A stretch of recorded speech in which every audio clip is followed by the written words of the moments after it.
Creepers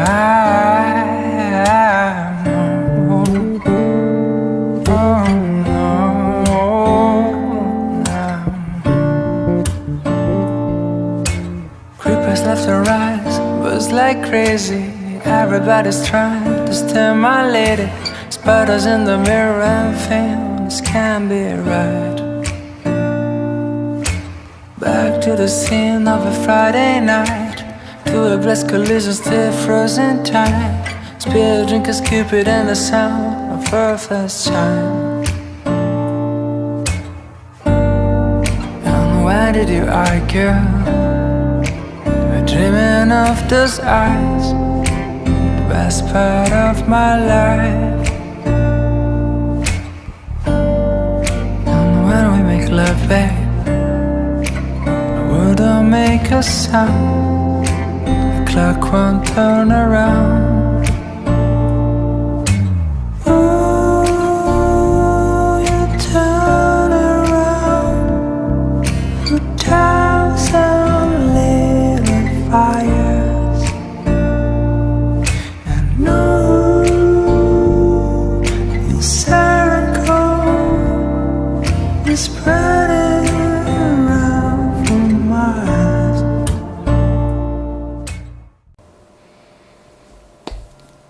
Hello, my friends. Hello, my friends. Welcome back to my channel. Welcome back to another weekly vlog. Hopefully that's how this is gonna work.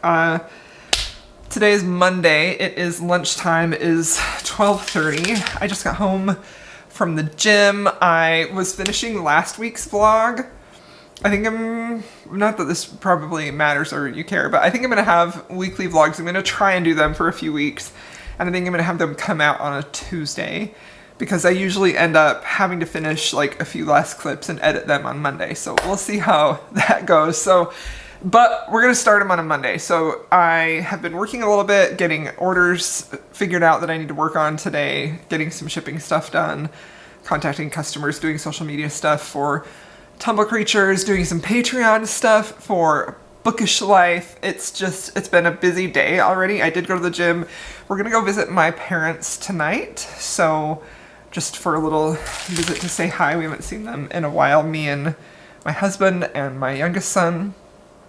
And yeah, so I have a few hours to work uninterrupted until then, hopefully. Yeah, so let's talk about reading plans for the week. I have had this book on hold at the library for a while, and I just saw that it came in, and it's First Time Caller by B.K. Borison. This is a book that was on my most anticipated reads of the year. I had heard last year, somebody that I knew from TikTok in our little TikTok group had an arc of this and read it, and she was like, this is so good. You guys have to read this. I loved it. So I can't remember exactly who that was, and I feel really bad, but I haven't heard anybody that I know from like Bookstagram or YouTube even I haven't heard anybody review this book yet. Maybe that's just because I haven't been paying attention to reviews, probably.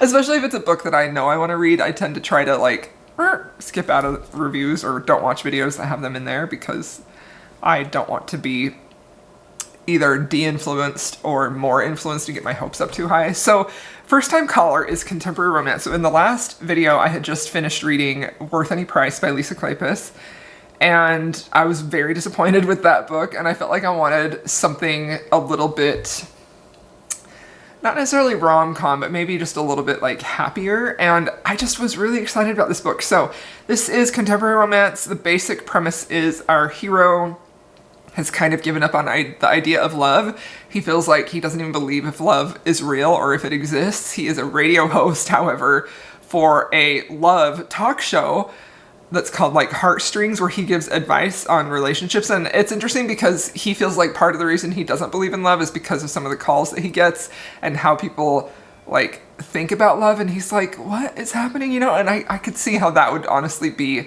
a difficult thing and may make you a little bit jaded. So I thought that was interesting. And the story begins when our heroine is a single mom, and she also has kind of given up on the idea of love, and her daughter is the one who calls into this radio show looking for dating tips and advice for her mom. And this is when our hero kind of has a moment where he's like, maybe love really doesn't, he kind of like starts to feel a little bit happier because of that phone call, because not only did he talk to the girl, but he also, her mom came on and got on the phone and talked to him on the radio show as well. So nothing really happens after that for a while between the two of them. Nothing, you know, she kind of goes about her day thinking everybody's going to know that she called into this radio show and she's going to be super embarrassed. And then come to find out, like, her life just goes as normal until the radio show goes viral. And then everybody knows who she is. Everybody, you know, wants to know the details. They want to help her find love. The radio show kind of gets her to come back as a guest and try to help her find love. And so obviously the hero and heroine are doing this radio show together. He's supposed to help her find love, forced proximity, and they're going to fall in love, obviously. So I will say that I'm a fan of B.K. Borison's writing. I've read a couple of her books before, the Love Light Farms series, and I've liked them a lot. Like, they were all 4-star reads for me. I feel pretty similar to B.K. Borison the way that I do Lila Sage, in that they're very fun, they're very engaging for the most part, but they're not the type of romances that, don't mind my dogs, that leave me like feeling like deeply emotional things, you know? So I am curious to see how this one's gonna go, if I'm going to feel like super invested. I mean, I do feel invested, that's not really what I mean. I mean, like, if I'm gonna have like a super strong emotional response, you know? So right now I'm 30% into it and I am really enjoying it. I think the audiobook is fun. I don't particularly love the male narrator. He's not terrible, he's just not my favorite.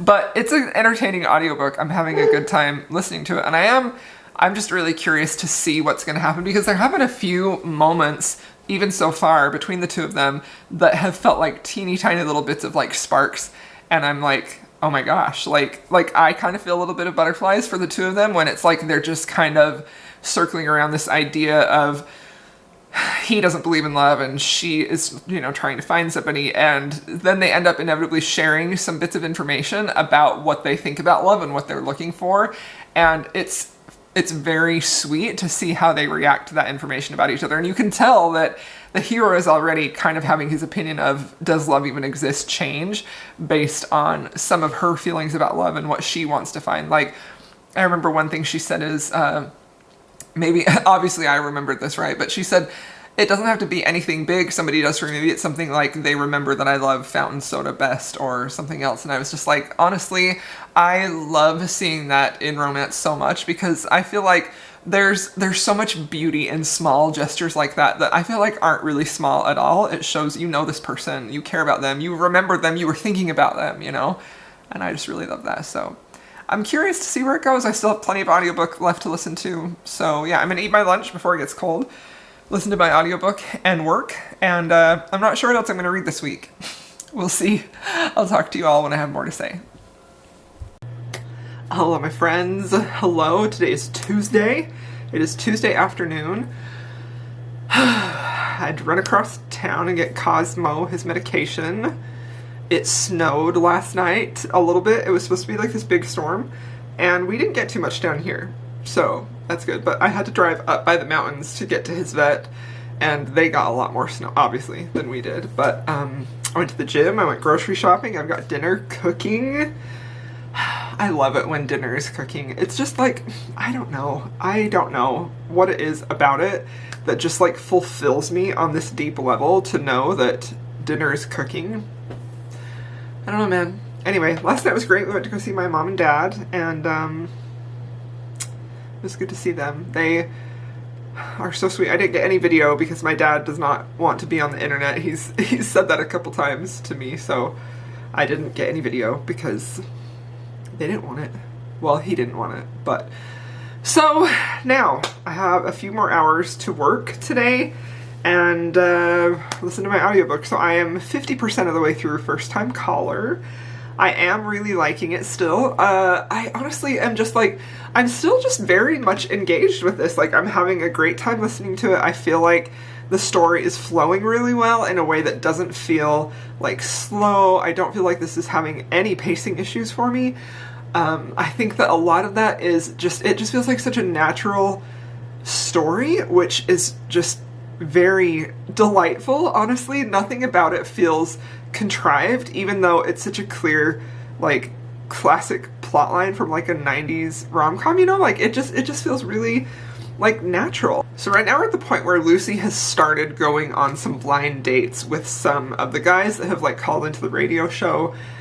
And this is creating a lot of good opportunities for her to see the type of man that Aiden is, and for Aiden and Lucy to kind of recognize that they may have feelings for one another. So Aiden is the radio host, and he talks with Lucy a lot. They're really developing a beautiful friendship, and I think that's something that this author does really well, is a great friends to lovers. Like, I just really love how she builds romances in that way, because it feels very natural, but it's also, like, chock full of these moments that feel like butterfly producing, where it's like, there was something in here, where he came to kind of her rescue because she was crying because of something that this guy said. Like, he was kind of a giant douchebag, this first type of date that she had.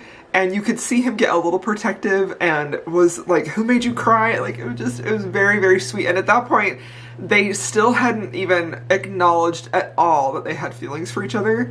And I just am enjoying it. It's so beautiful. It's so fun. I'm just having a great time with it. So 50% of the way through.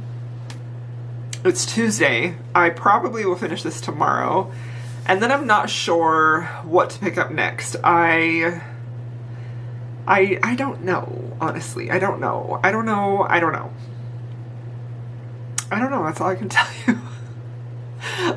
Yeah, so I'm gonna keep listening. I'm gonna work for a bit. I wanted to check in and do an everyday type of vlog thing, so here I am. I'll see you more. I will come back later when I have more to say. Hello, my friends. Hello. Happy Wednesday.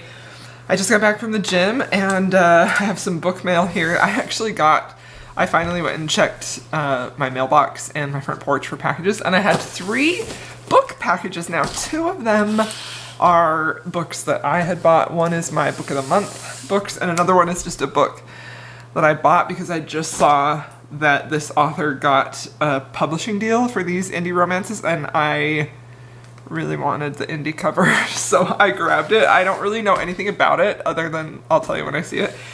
And then we'll talk a little bit about First Time Caller, which I should finish here in the next hour.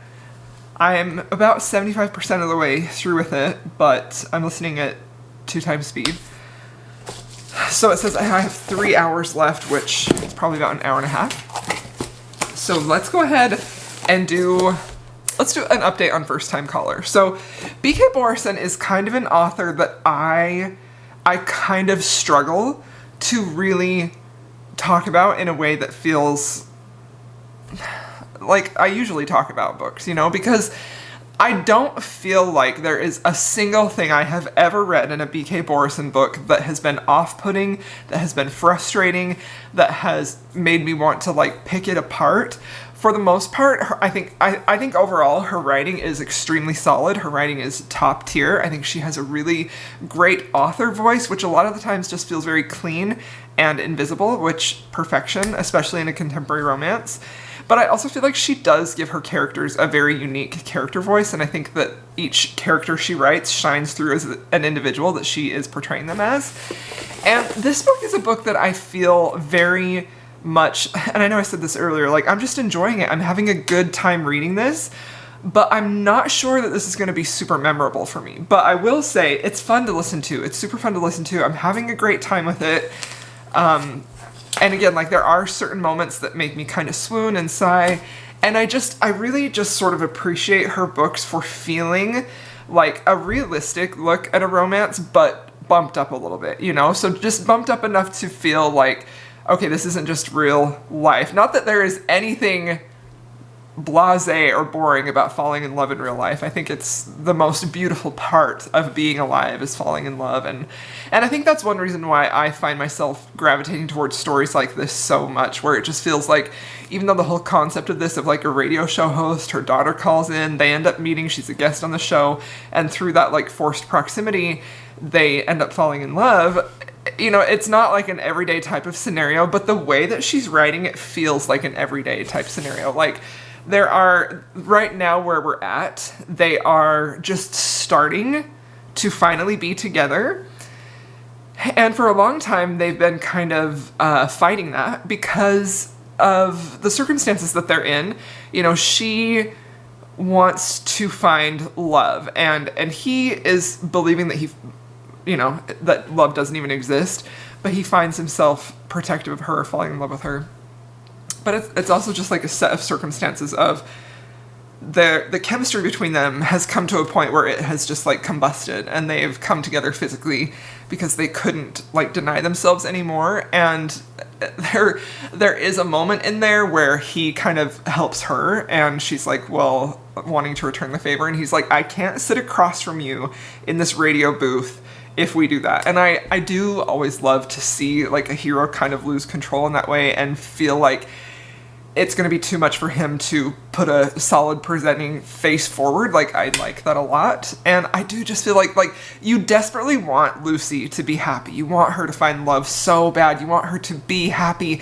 And I think because she had a series of dates that were disappointing at best and hurtful at worst, as she's trying to find love again this time, that by the time her and Aiden want to get together, is that his name? Oh my gosh, did I just...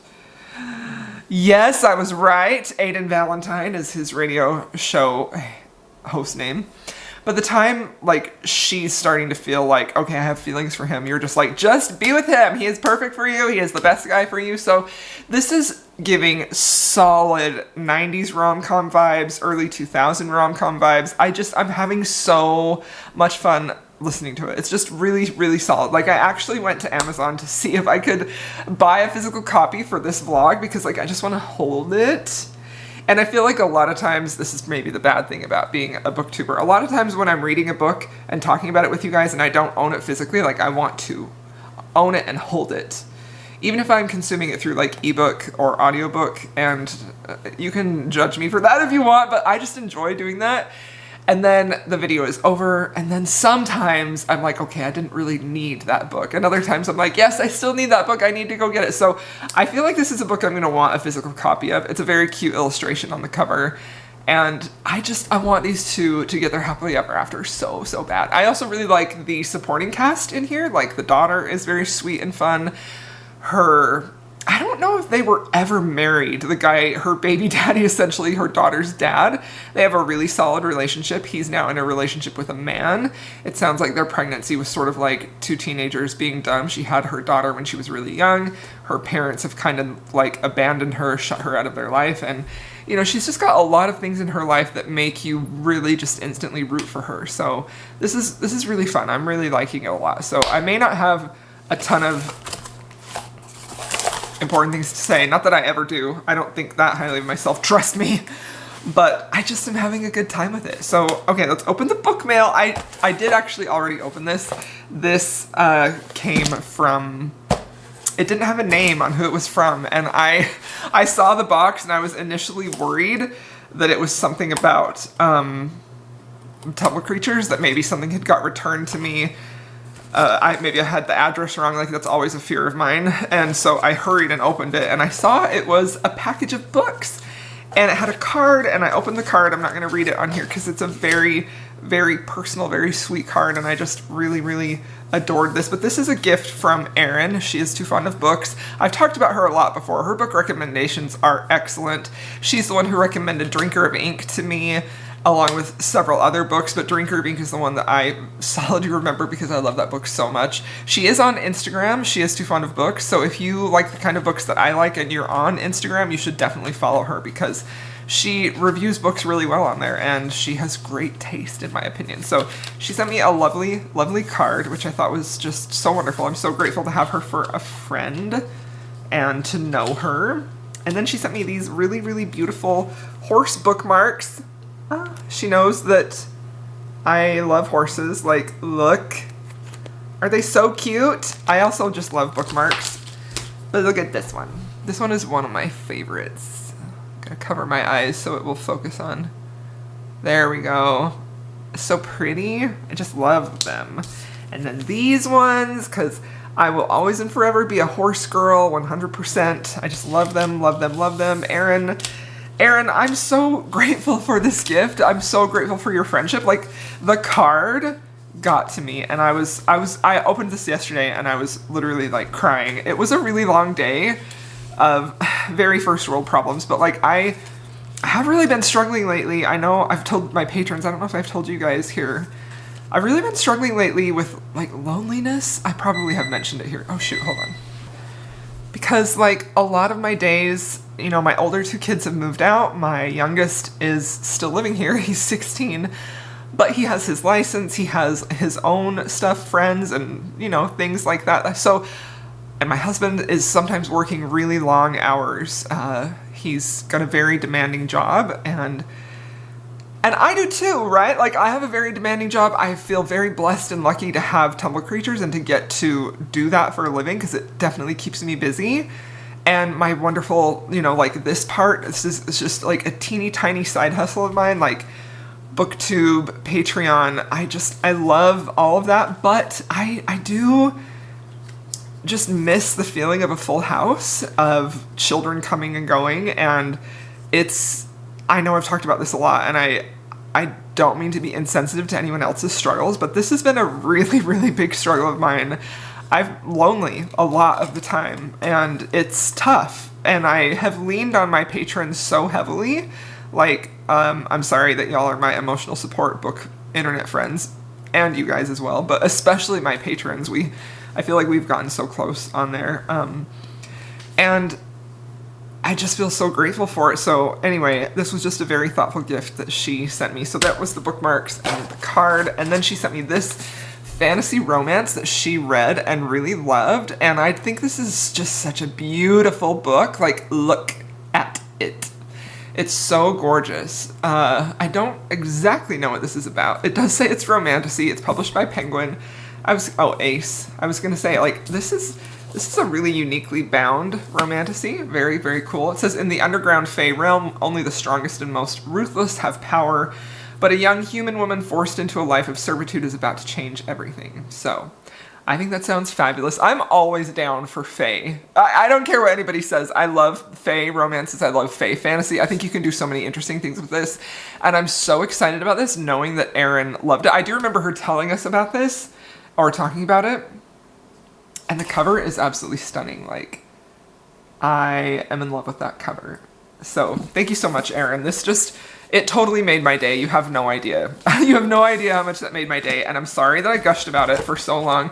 That's what you get when you come to vlogs. You get unfiltered, gushing, crying, personal life updates. This is what you get. So, y'all are real ones for watching. So, okay, now let's move on to the other books that I got, because my battery is upset with me. It says it's gonna die.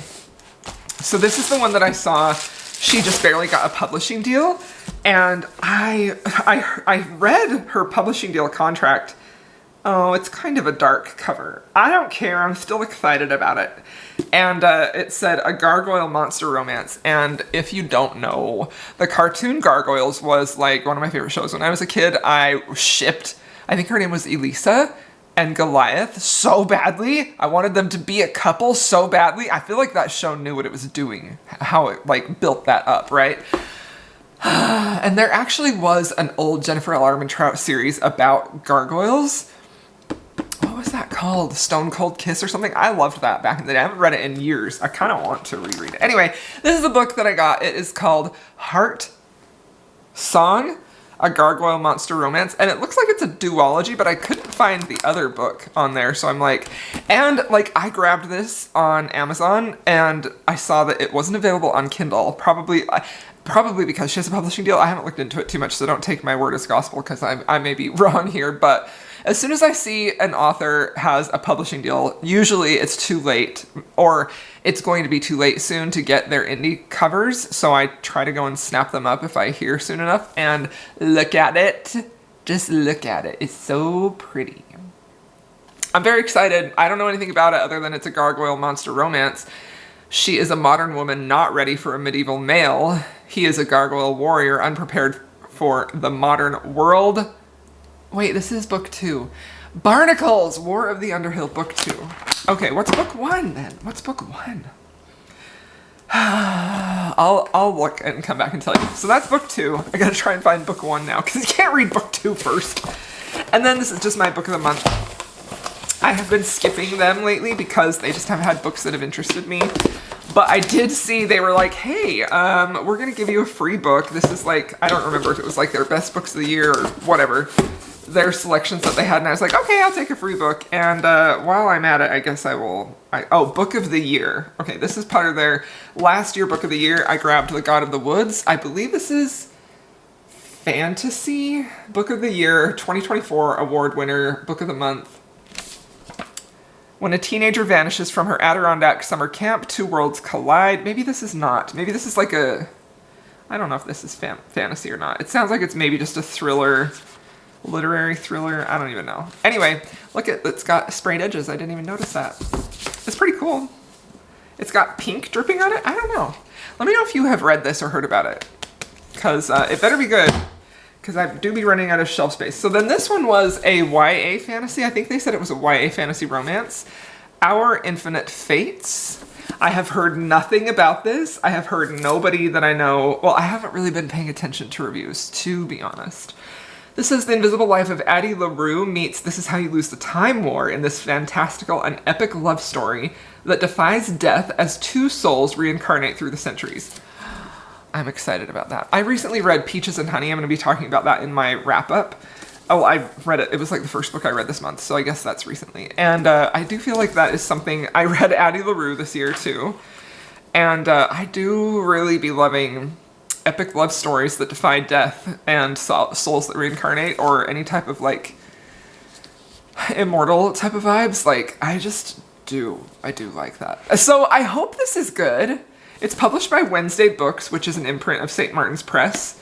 And I think I've had good luck with theirs. They're the same, not Wednesday Books, but I believe St. Martin's Press is who did Divine Rivals, which I also like that book. So anyways, there is my haul, my lovely little book haul. Thank you so much, everybody. Now, I'm gonna see if I can find book 2 for this, so I will search that up, and if my battery hangs on, I will come back and tell you. Okay, so it's The War of the Underhill. Let's see here. I don't know. When I looked this up on Amazon, there is no book 1 of this, so the only thing that comes up is a prequel, which I do believe I have heard of this prequel before. I feel like maybe Jen and Jessen read this. The prequel is Stonehearts. I'll put a picture here. This one says, this is a prequel story for the PNR series War of the Underhill with a HFN ending. So Stonehearts is a prequel story for the paranormal romance series War of the Underhill with a happy for now ending. But then I went to the author's Instagram where I saw the original thing, and it says, Heart Song, a paranormal romance in which a museum curator accidentally brings a gargoyle statue to life after touching it, and he's convinced she's his fated mate. And its sequel, Heart Sworn, were sold to Avon in a 6-figure deal, in a preempt, in a 2-book deal for publication in 2026. Well, that's exciting. So, according to the Instagram post, this is book 1, and Heart Sworn is book 2. I don't know. Well, yeah, I guess, if you know, that's what I'm assuming. All of this because of the Gargoyles, the Disney Gargoyles cartoon. So this book 1, I believe, Heart Sworn, which I can't find anywhere, book 2. I wonder if that is even published yet. Is it? I don't know. But do I need to go buy Stonehearts? Yes, obviously I do. So I'm gonna go buy that. Anyway, thank you for coming along on this journey with me. I will be back when I forgot. When I finish First Time Caller, I'm not sure what I want to read next. I kind of feel like maybe another contemporary. I don't know. So I did just get this book, Story of My Life by Lucy Score. I've only read one Lucy Score book and I didn't absolutely love it, but I saw this at Barnes & Noble and I just loved it. I also could go with either of these fantasy romances because these are also new books that I got in the last little while. So I'm going to see if any of these, I do have an audio of this, so I don't know. Those are 3 options I may do. I may not read any of these, but first time caller, going to finish it, come back and tell you about it, and I don't know what I'm going to read next, but thanks for being here on this weekly vlog and keeping me company. Staring out the window on a cloudy morning, trying to lick her wounds while the tea is swarming. Sometimes it's like a bird that's never shipped out. Sometimes you go around on a never-ending rail. This week has been a mess, but I'm gonna tell you, we're a bit at work, gonna make it brand new. We're gonna put away for a comeback. We all need some time, and I promise you that. Promise you that. I promise you that.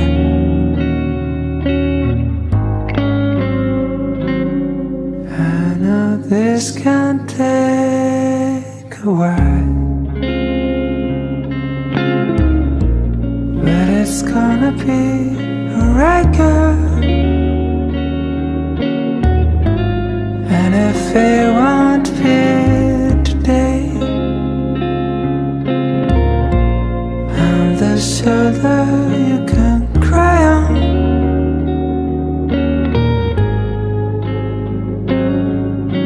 So cry if you wanna cry. Small rainbows will fill. Hello friends, happy Thursday. Happy Thursday. Oh, today has already been a day. I just got back from the gym. I had a terrible workout. I feel like I couldn't focus mentally, and I also just don't feel super great. I've been like having endo flare-ups the last week, and I feel like, you know, I think anybody with a chronic illness or any type of chronic pain, I think anytime you have a flare-up, you're always trying to figure out maybe what caused it. And especially with things that you know have triggers. But then there are also times that can just feel so discouraging because then it's like, oh, well, it's my fault because I did this. I don't know. So I don't understand why I still continuously have flare-ups. Where's my wallet at? Huh. Anyway. See, I can't focus, I can't concentrate. So I took my Kindle because I was gonna read while I did my cardio, and then as soon as I started doing my cardio, I just couldn't focus because I was thinking of all the work I had to get home and do, because I am very behind, once again, constantly behind. I keep trying, and I'm doing better. Anyway, let's talk about the books, the whole reason that you're here. But look, it is like 10 o'clock in the morning. I got back from the gym. Of course, I stopped and got a diet soda, and it's almost gone. So, okay, first time caller, I finished, and I decided to give it a 4-star rating. I did really, really like it. There was so much about that book to like. I just thought it was fun. It was very readable. I really liked the characters. I really liked the story. I think her writing flows so well. She really has a great gift for getting you invested in her story. I think my problem really comes down to the third act conflict. And it just kind of... Honestly, if I hadn't enjoyed the books so much up to the point of the third act conflict, I probably would have rated this even lower. That's how much the third act conflict bothered me, because I typically, if you've watched a lot of my other videos, you know, like, I like conflict. I do. I need there to be something, especially in the third act, I need there to be something that feels like, oh my gosh, this might not work out, or how are they going to solve this? Like, I love that. That's one of the reasons why I love romance novels, is because when you get a well done third act conflict, you know there's a happily ever after, but the author does such a good job of making you feel like, well, maybe it won't be. You know, like, how is this going to work out? And I just really like that tension and angst that is added to it. Like, I do not like, in general, low conflict books. of any type, but specifically not romance. I just don't care for them. So the third act conflict, without, I'm going to try and not get into spoilers because there are specific reasons why it didn't work for me, but I don't know how to talk about it without spoiling it. I will say a lot of them are dependent on the hero, some choices that he made likely because of some trauma that he's had in his past, which we do see and we know throughout the whole book, you know, so we know what he's kind of dealing with and the baggage that's coming with that. But because it was basically the hero who essentially kind of withdraws from the heroine at the end, that creates the conflict, we then see our heroine, and this is definitely a personal preference, okay? Like, I don't think this is a bad conflict to have necessarily.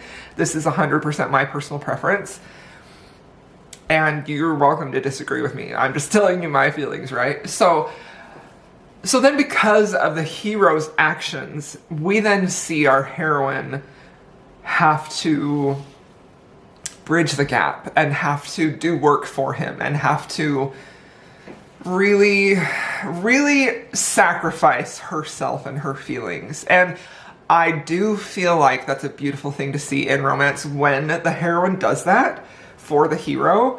I just typically don't like that to be the final conflict. By the time we get to the end and we have that final conflict, I want my hero to be man enough, that's right, to be man enough to realize he must have this woman at any and all cost, to his personal safety, to his personal feelings. That's right, I do. At the end, the final conflict in a romance, I want that hero to be so consumed with I must have her, I must be with her forever, that he doesn't care about anything else. He doesn't care. At this point, he has worked through his feelings and his trauma, and the only thing that matters to him is getting that heroine, right? Those are my favorite types of conflict. I really, at the end, when we're in the final stretch, when there's this moment that may or may not work out, I would much prefer it be the heroine to kind of withdraw or to feel a little bit like her fear kind of overwhelms her. I would much prefer that than the hero to be the one who lets his fear overwhelm him and it makes him withdraw. Because I just don't want my man to do that. I don't want my leading man to do that. I want him to go and want and get his woman at any and all costs to his own personal feelings. And I do not care. I don't care if that's healthy. That's what I want, you know? And I don't feel like, now, I say that's what I want because to me, that's the most romantic thing possible, right? And a lot of times also because we're seeing the heroine go through such a journey and she's gone through so much and maybe she's had a lot of pain and a lot of hurt and maybe she's had betrayal, you know, and especially because this heroine, the whole story is revolving around her finding love. I want that man to step up, right? They could have had this issue resolved earlier, maybe show up earlier. And then at the final stretch, he's the one who does something heroic, pulls her out of her, you know, self-deprecation. And anyway, so yeah, I wasn't a fan of the third act conflict. I just feel like it didn't feel manufactured because that was a vital part of our hero. It just wasn't my preference. And it made it feel less romantic because it's the similar reason to why I don't like to read about a pining heroine. Like, no. A pining hero? Yes. Give it to me. A pining heroine? I'm not really interested in that, with very few exceptions, you know? So, I don't know. I don't think it was a bad ending. I do feel like it was disappointing because you knew it was going to come. You knew it was going to happen. You knew that his issues were going to rear their head and it was going to cause problems, right? And I just sort of feel like, especially with a heroine like this who really, she doesn't have a lot of baggage, and maybe that's why she was able to just kind of step in and help him with some of his trauma, but I don't know. I didn't love the third act conflict, so yeah, 4 stars. Still a very fun book. I just wish that conflict had been a little different, you know? But in any case, I am glad I didn't buy a physical copy because now I no longer feel like I need to have it. So the next book that I picked, I wasn't quite sure what I wanted to go with. You know, I showed you a few books that I had, and then I was also like, I just got a few audiobooks from the Audible sale that I was thinking maybe I would go with. And I was kind of feeling more like a fantasy romance type of mood. I haven't read a good fantasy romance in a little while. I've read the sci-fi romances, but I was kind of hungry for a fantasy romance. And then I just decided, you know what? I bought this book recently, and I want to read more of the books that I am buying as I'm buying them, but I also just want to read more of books that I own in physical format. Now, I have got to go through my shelves and organize them. I am feeling very motivated to purge a lot of books. I have this really bad habit of, oh, by the way, the book I'm reading, if you can't see the title, Story of My Life by Lucy Score, a new release contemporary romance. I have this really bad habit of wanting to hang on to books that I have bought years and years ago because I think one day I will read them. Because that happens to me. I go through a phase and I'm like, oh, I really want to read that book. This just literally happened to me with a book that I actually didn't finish, but not because I wasn't enjoying it, I just was struggling to pay attention to it. But I bought Fire by Kristen Kishore years and years and years ago. She was one of those first authors that got me into YA, like when it was kind of just booming. So I think that was probably around 2010-ish. And I read Graceling, loved it. I bought Fire, the hardcover, when it came out. And then I just never read it. It just sat on my shelves for years and years and years and years and years. And then because I have been like buying so many books, getting so many books from publishers or gifts or whatever, I find myself in constant need of more shelf space. So I unhauled it a while back. And so when I was feeling like I really want to read an old school YA fantasy romance-ish, I picked that one. And then I was like, I think I still have it. And I had to tell myself, actually, no, you got rid of it. So there's always that part of me that's like, one day I could read that. And one day I could want to read that. I better hang on to it, especially because of the nature of like how publishing changes. Like right now, I'm feeling especially protective of all of my mass market paperback historicals because I know that those are ending and I don't want to get rid of them at all. But they take up a lot of my shelf room. I don't know. I need either more shelves, which is happening. I'm going to have, hopefully this year, a whole library makeover.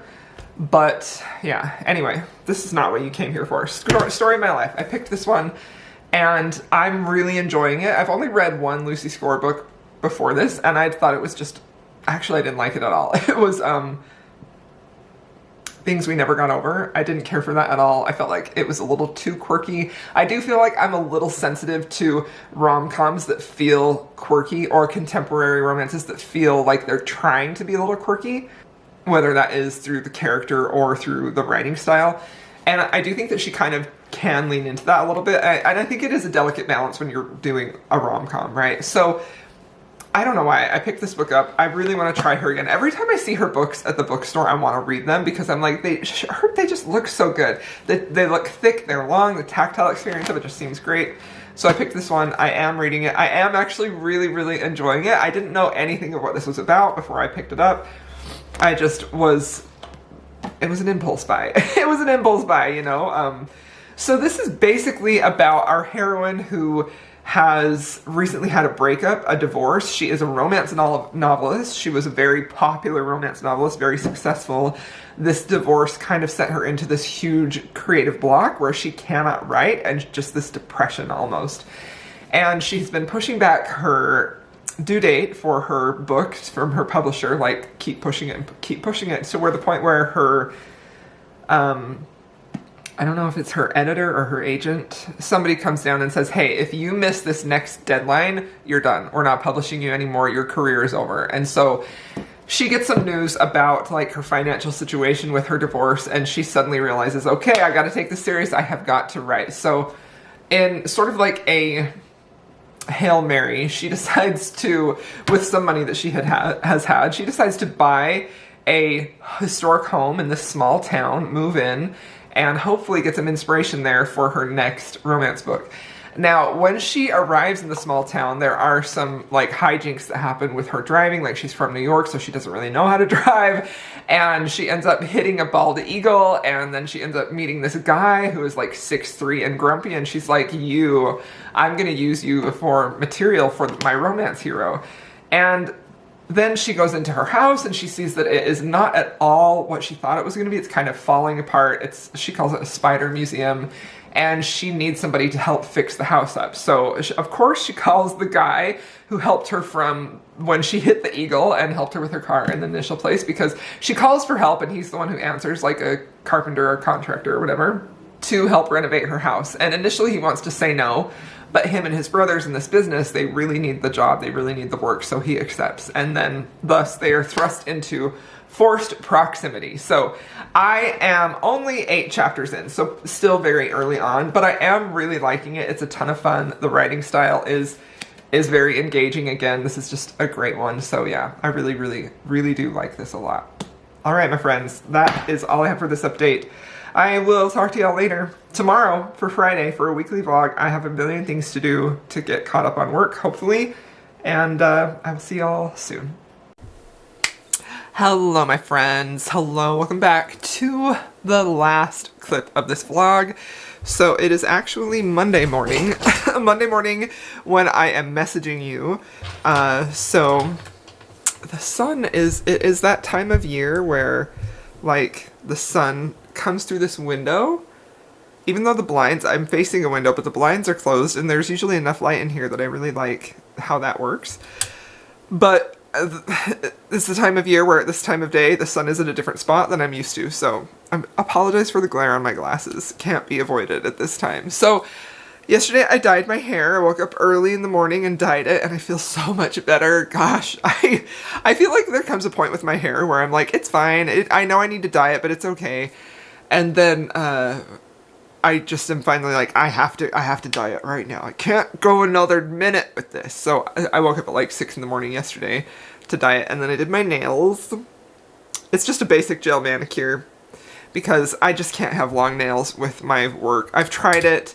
I've tried to use them as like tools. I've tried to work around them because I sculpt, you know, little animals, and I use my fingertips too much, so it's not gonna happen. Anyway, I feel so much better. I feel so much better. I feel more like myself with my fresh red hair and my fresh red nails, and it's Monday, and like, could it be a better start to the day than that? Well, actually it could be, because I did finish my book, The Story of My Life by Lucy Score. I finished this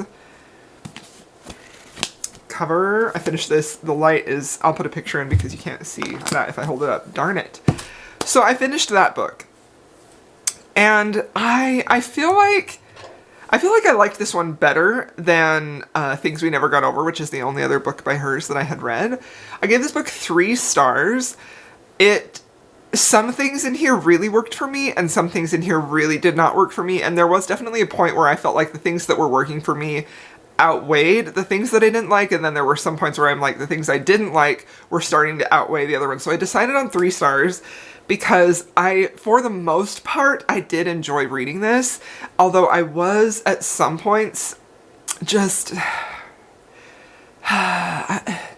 I hate to say this. I don't like to use this word to describe romance books at all, because I feel like it is the mark of snobbery. It is the mark of trying to feel like I'm above them or and I'm trying to rid myself of using this phrase, but I am going to use it because I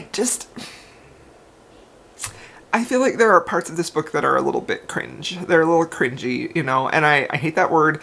I hate what it implies, that what you're doing or what you're saying isn't cool. Like, I don't like that at all. But I do feel like this book is written by possibly a Gen X elder millennial person who is writing a woman who is in her mid-30s.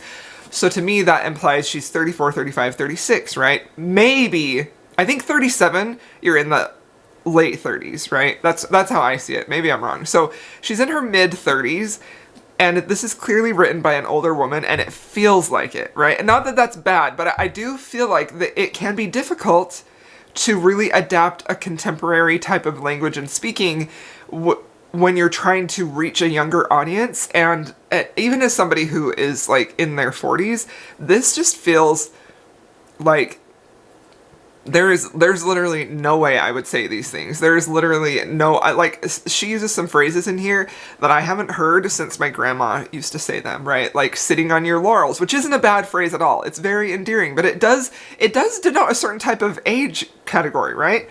Sitting on your laurels. I don't know. Maybe I'm wrong. Maybe that's just a regional thing. There are just some other things that she mentions a lot, like how she looks haggard, that she has wrinkles, that she doesn't know how to be fashionable. She just gives this impression, and obviously it's from her point of view, so this is how she sees herself, but then that translates to how we see her. It gives this impression that she is, I would say she reads as like a late 40s, early 50s type of woman, the way that she talks about how she looks and how she feels about how she looks and how she feels a little bit out of touch with reality. And all of that would be fine for an older character or even a younger character. I still feel like mid-30s is pushing it to be talking like this, who lives in the type of town or was grown up in the type of town where she's living now. She comes to this small town, very, very, very small town vibes. Like the vibes of the town was perfect. I thought it was so fun. I really liked the whole small town aspect of this. I thought it was really well constructed. I thought the characters were really pretty fun. A little bit over the top. I feel like there are a lot of elements of this book that are just a little too much, a little over the top, a little too on the nose, you know? But I mean, she lived in Manhattan. She lived in New York. She didn't really know how to drive a car. She was talking about how much she loved being in the city.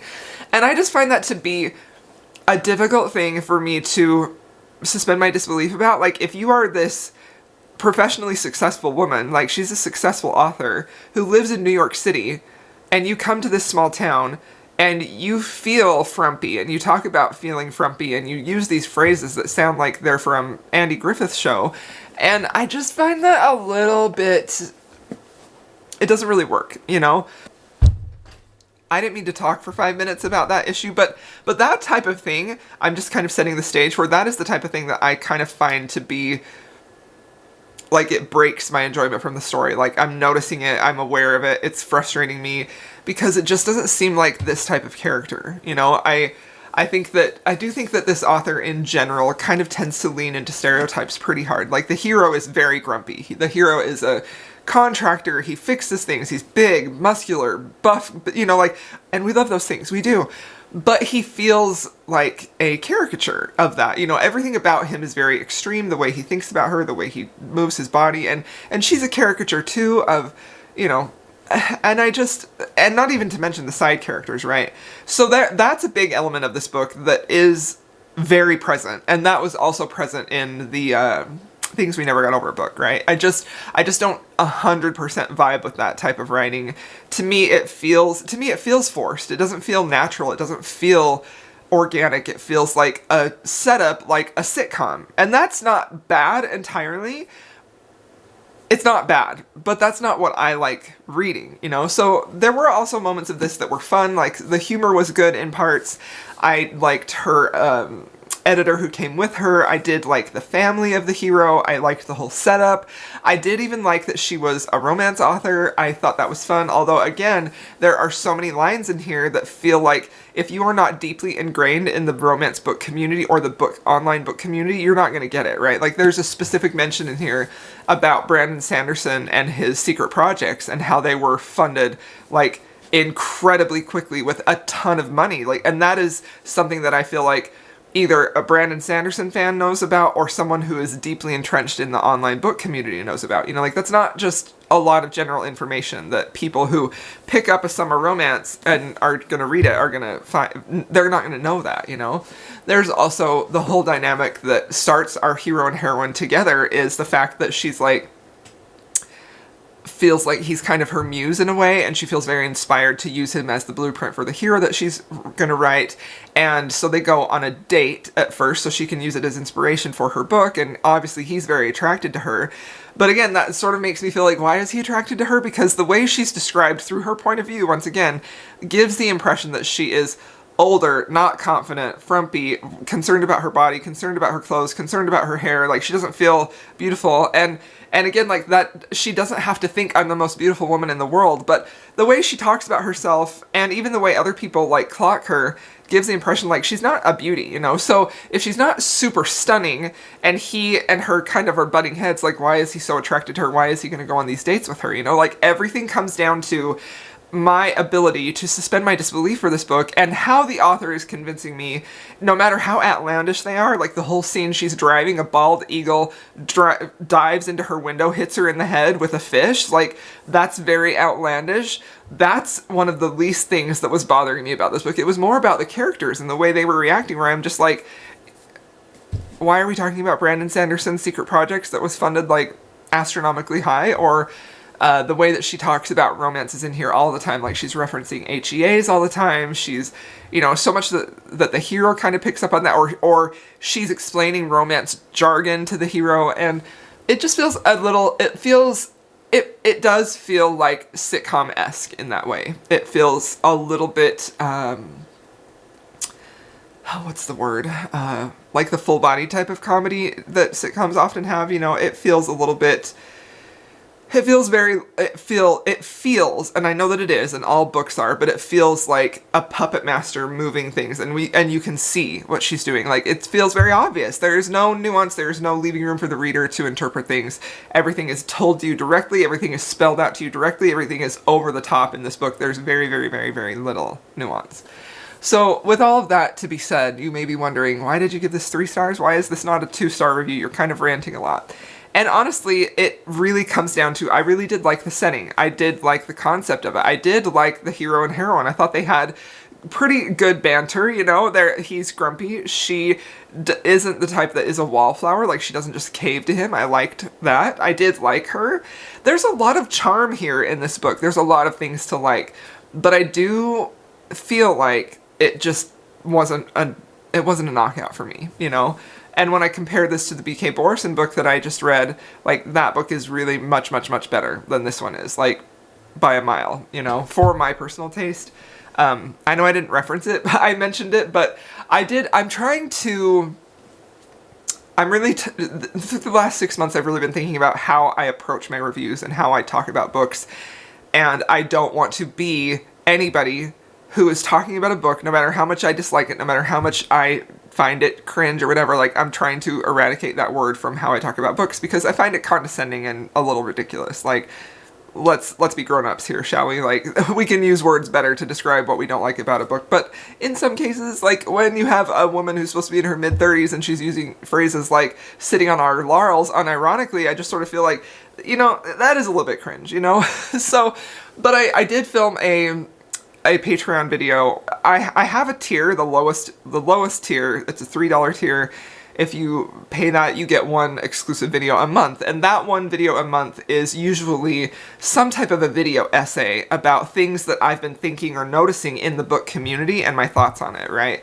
It started out as just a way to catch up with, like, this is what's been going on in my life, these are things I've been noticing in the book community, and then it kind of ended up becoming, like, here's some book drama that's been happening, and I don't have the bandwidth to talk about all the book drama, but I am, like, aware of it, I am aware of the drama that's happening in the community, and occasionally something will happen that sparks a thought, and I think I want to talk about this more. This is something I've been thinking about, and then I kind of mull it over all month and talk about it in a video, and that is for everybody who is a paid member of my Patreon. That's the one video everybody gets a month, right? My So Delicious tier, my little besties, my absolutely wonderful besties, they get many more videos per month, but everybody who is a paid patron gets that one video. So I did a video in February, it comes out at the beginning of March, it just came out at the beginning of March, that was all about snobbery in reading, because that's been on my mind so much lately, and how so many of us, I feel like it is impacting the book world in a new, fresh turn of events, right, where people feel like they are better than something, like they're trying to make themselves distinct and different from people who like things that are considered lowbrow or less than, like romance and certain aspects of romance, and I just was thinking about that and reflecting on me and how I review, and anyway, it was a very like therapeutic video for me to make, and I was kind of talking through it as I was filming it, but I kept thinking about that video as I was reading this book, and maybe that has influenced the 3-star, not a 2-star, but at the same time, I certainly didn't hate this book. This book was fun. There were things about this that were really fun. It's just that there were also things about it that I was just like, I wish you had handled that differently. I wish you had, either written the character to feel more like someone in her mid-30s. which is certainly not old. And I mean, I know in like romance world, we're used to like 20-year-old characters, but I feel like there's a world of difference that between an older heroine who is like in her maybe senior years or approaching them or menopausal years or whatever, and someone who is maybe just on the cusp of midlife, you know? And I don't know, I just sort of feel like I wanted there to be more organic material in here and not so much forced material. And I think maybe that is one reason why rom-coms are typically not the thing I go to most, is because I feel like a lot of times in order for the author to have the jokes land, they err on the side of over the top and, you know, and I just don't love that. So anyway, this was a very long talk about this book. I did not hate this. I did enjoy it, parts of it, and I would recommend it if you're in the right mood for it. I think it could be a hit for you. If you really want something kind of punchy, a little over the top, which isn't bad, right? Like, I enjoy watching sitcoms, old 90s sitcoms. I don't get tired of those most of the time, you know, like I love Seinfeld, I love Friends, I definitely do. But, yeah, I think you have to be in the right mood for it. So anyway, this vlog has been very long. Thank you for coming along on a journey with me of reading this week. It was super fun. I hope you enjoyed it. I'm going to close this out and I'm going to film the next clip for this weekly vlog. So I appreciate every single one of you for being here. I'm just so grateful for you watching this video and talking with me. Let me know if you have read these or if you've experienced similar thoughts down below in the comments. And if you have made it this far and you just want to let me know that you are here, please leave me a unicorn emoji because I love unicorns. And I will see y'all soon.